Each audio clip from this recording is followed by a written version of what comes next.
Bab 10. Kembali kepada Allah dalam setiap keadaan.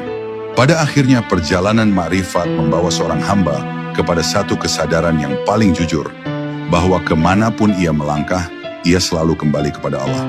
Tidak ada keadaan yang benar-benar jauh darinya, baik saat lapang maupun sempit, saat kuat maupun lemah. Dalam kesadaran ini, la haula wa la quwata illa billah bukan lagi sekadar kalimat, melainkan rumah batin, tempat jiwa kembali beristirahat. Seorang hamba yang telah sampai pada pemahaman ini tidak lagi memisahkan antara ibadah dan kehidupan. Segala yang ia jalani menjadi bagian dari penghambaan, karena ia menyadari bahwa Allah hadir dalam setiap detik yang berlalu. Ia bekerja dengan niat yang bersih, beristirahat dengan rasa syukur, dan menghadapi kesulitan dengan sabar yang tenang. Semua dilakukan dalam kesadaran bahwa dirinya selalu berada dalam genggaman Allah. Para arif billah hidup dalam keadaan kembali ini setiap waktu. Mereka tidak mencari pengalaman ruhani yang luar biasa, karena mereka telah menemukan kehadiran Allah dalam hal-hal yang sederhana. Senyum, diam, langkah, dan nafas semuanya menjadi saksi bahwa hidup adalah amanah yang dijaga oleh Yang Maha Kuasa. Dalam keadaan kembali kepada Allah, seorang hamba tidak lagi takut kehilangan apapun, karena ia tahu bahwa segala sesuatu pada akhirnya akan kembali kepada pemiliknya. Ia tidak menggenggam dunia dengan erat dan tidak pula menolaknya.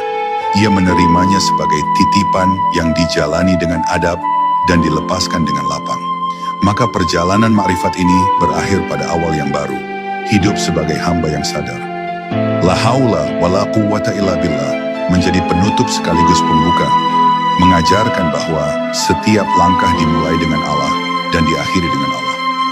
Dalam kesadaran inilah jiwa menemukan ketentraman sejati, karena ia telah kembali kepada asalnya, yaitu bersandar sepenuhnya kepada Allah yang Maha Esa.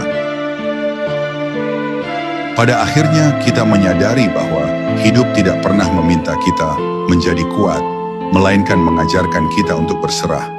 La haula wa la quwata illa billah mengembalikan jiwa kepada fitrahnya sebagai hamba, yang berjalan dengan ikhtiar, namun bersandar sepenuhnya kepada Allah. Semoga kalimat ini tidak hanya tinggal di lisan, tetapi hidup di dalam hati, menuntun langkah, menenangkan kegelisahan, dan menjadi cahaya saat jalan terasa gelap. Karena ketika seorang hamba telah berserah, di sanalah ia menemukan ketenangan yang sejati bersama Allah yang Maha menjaga segala urusan. Bab 10. Kembali kepada Allah dalam setiap keadaan.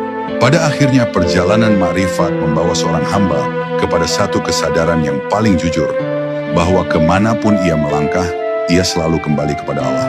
Tidak ada keadaan yang benar-benar jauh darinya, baik saat lapang maupun sempit, saat kuat maupun lemah. Dalam kesadaran ini, la haula wa la quwata illa billah bukan lagi sekadar kalimat, melainkan rumah batin, tempat jiwa kembali beristirahat. Seorang hamba yang telah sampai pada pemahaman ini tidak lagi memisahkan antara ibadah dan kehidupan.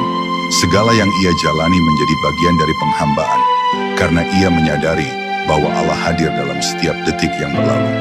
Ia bekerja dengan niat yang bersih, beristirahat dengan rasa syukur, dan menghadapi kesulitan dengan sabar yang tenang.